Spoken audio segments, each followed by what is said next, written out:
ముందుగా ప్రియమైన విద్యార్థులకు మరియు వారి తల్లిదండ్రులకు నమస్కారం. నా పేరు K Venkanna junior college chairman. నేను ఈ రోజు 10th క్లాస్ విద్యార్థులను దృష్టిలో పెట్టుకొని మాట్లాడడం జరుగుతుంది.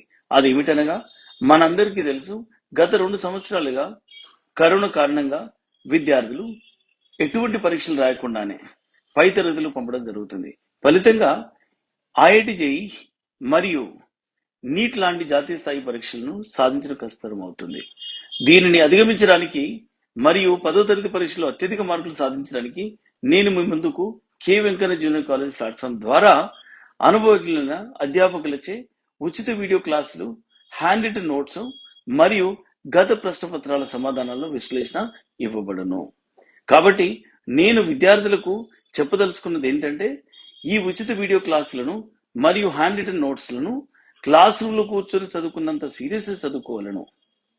ఇంకొకటి ఏమిటనగా, ఈ యొక్క క్లాసులు విన్న వెంటనే అర్థం చేసుకొని ప్రాక్టీస్ చేయవలను. ప్రాక్టీస్ చేయడం అంటే కేవలం చదవడం కాదు, పేపర్ మీద రాయవలను. అలాగైతే గుర్తుండిపోతుంది. దీంతో పాటు మీ యొక్క నాలెడ్జ్ ని పరీక్షించుకున్న కొరకు త్వరలో ప్రీ ఫైనల్ పరీక్షలు కూడా నిర్వహించబడు. ఈ యొక్క అవకాశాన్ని సద్వినియోగం చేసుకోవాలని 10th చదివే విద్యార్థులకు విజ్ఞప్తి చేస్తున్నాను.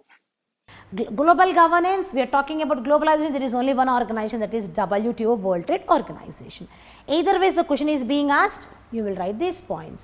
You will define what is WTO, what does it aim to, how many countries are a part of it, and what is it thriving to do that. It is thriving for excellence. That's what you will have to mention in that. Okay. And now coming back to the impact of globalization, we will understand what is the impact of this globalization. Always remember one thing, students. Anything we do, either it might be science, social, chemistry, biology, whatever it is, anything we do will always have a positive effect as well as a negative effect. Everything has an advantage as well as a disadvantage.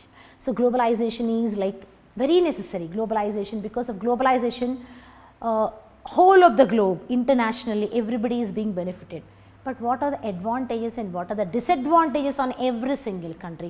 We need to understand. Every concept has an advantage and has a disadvantage as well, or you can call it as a positive effects or even the negative effects. Now let us understand the impact of the globalization. How is it? What is the impact means? What impact means? What influence? What are the impressions left behind in the countries because of the globalization? What are the advantages we have? What are the disadvantages we have? Let's understand and explore them. Even impacts of globalization is as well a very important question from the board examination point of view. I am picking up the points from the lesson globalization and giving you a crystal clear overview of the points, so that you sit out and look across this video and pen down all the points, and believe me, these are the questions which will be asked from the globalization. Okay. And now first obviously let us understand what are the positive effects or what are the advantages of this globalization. Now let us instead of talking about the globe, let us talk about our own country. Did India benefit from globalization, or did India lose anything from globalization? No, India has gained a lot. India has gained a lot, and whole of the world started looking at India because of globalization. Very true. Everybody recognized that there is a vibrant country like India. And before getting into this advantage, students, I ask you a simple question. Why do you think all these lessons are being given to you in class 10 for you? The globalization. Why is it this lesson is being given to you in class 10? What is the necessity?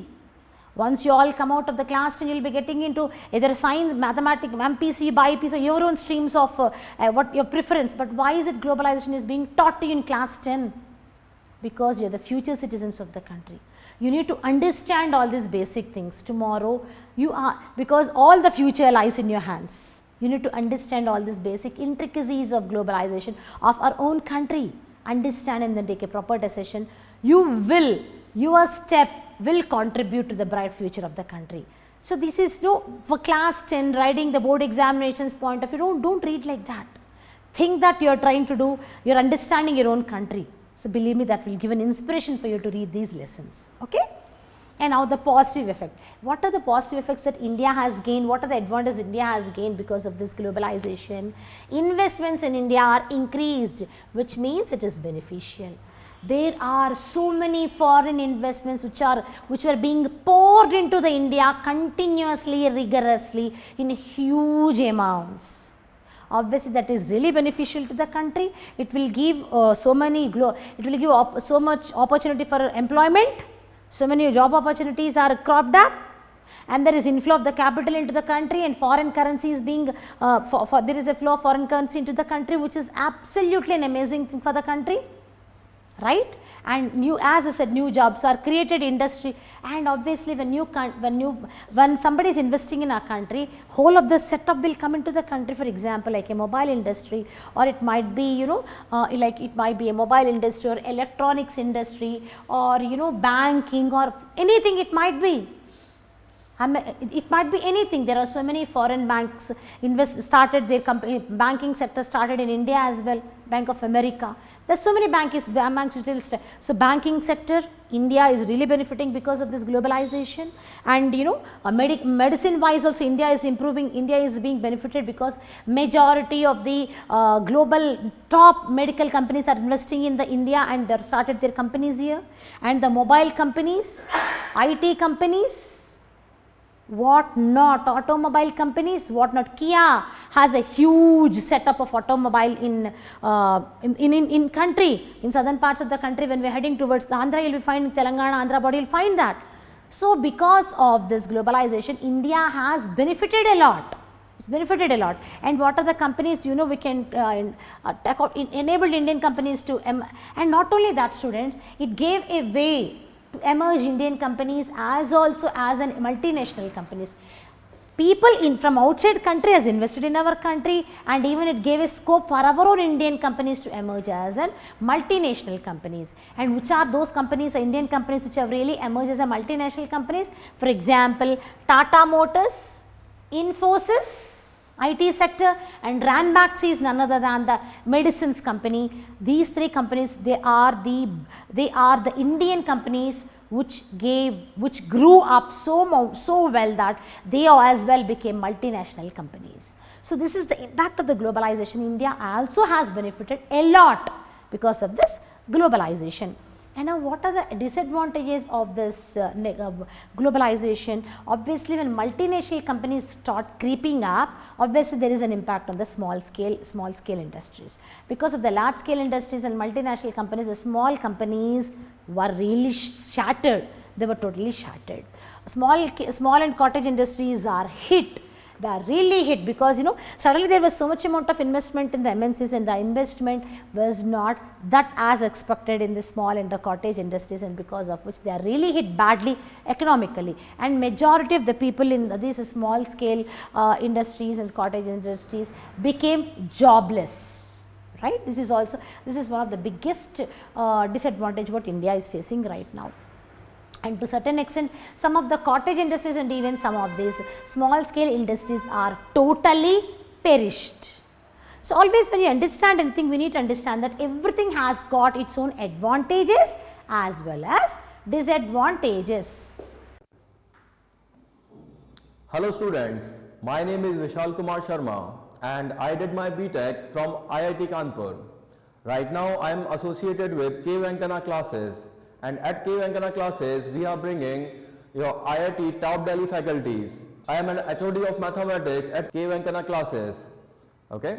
Now, if you are choosing MPC, then you will have a chance to be taught under top Delhi faculties. If you are choosing BIPC as your subject, then you will have not only IIT faculties as well as a proper doctor teaching you. Similarly, we have if you are choosing MEC and CEC, so after second year for your CACPT exam, we have a very expert faculty specializing in CACPT. So what are you waiting for? Come and join KVC. Now the last topic of this lesson is struggle for fair globalization. Fair means what?